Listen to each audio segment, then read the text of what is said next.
Hi, this is Anna Sabramowicz at eLearner Engaged, and today I'm going to talk to you about the Big Book of Icebreakers. So it's a book review.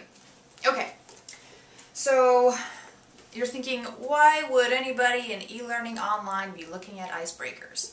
And it's because they are just as valuable in the e-learning virtual classroom as they are in the real classroom face-to-face. So the reason I brought up this book is because it was one of the first books given to me as a present by one of my ex-managers, and when she gave this to me, I was already a person who was really excited about teamwork and engagement, and I've always been very rah-rah. In every single place I've worked, icebreakers are kind of my thing.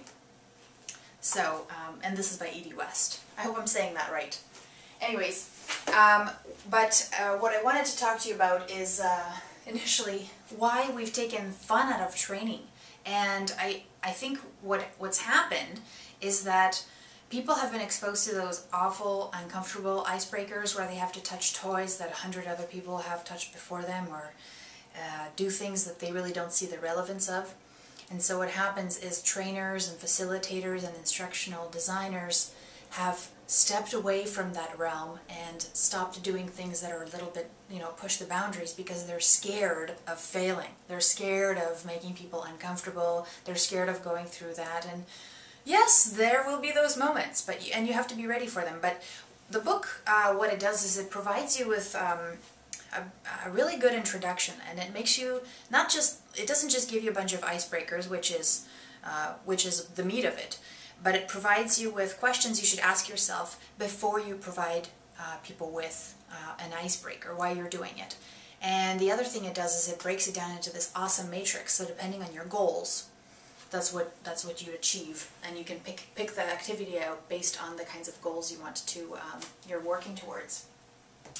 Biggest deal though is to know your audience, so you'll avoid those drawbacks and those uncomfortable, terrible situations, which I've personally had very many of those, is by knowing your audience. So knowing what kind of things they've been exposed to before, what are they expecting, managing those expectations, and learning about them a little bit. What makes them happy, what makes them engage, or what doesn't. And in the end, and this is what the book goes back to a lot, is figure out what does the audience benefit? How do they benefit from doing this icebreaker? Is it getting to know each other? So are they just a brand new group? Do they learn anything about themselves? Do they think about how to problem solve a little bit differently? Do they realize the value of collaboration? All those kinds of things. So I could go on, and I will, but my biggest goal is to take almost every single one of those activities is to translate them into a virtual classroom icebreaker, which I don't think there is enough, and they're not being used enough. I mean, there's the map one where everybody puts where their location is on the map, but I don't consider that an icebreaker.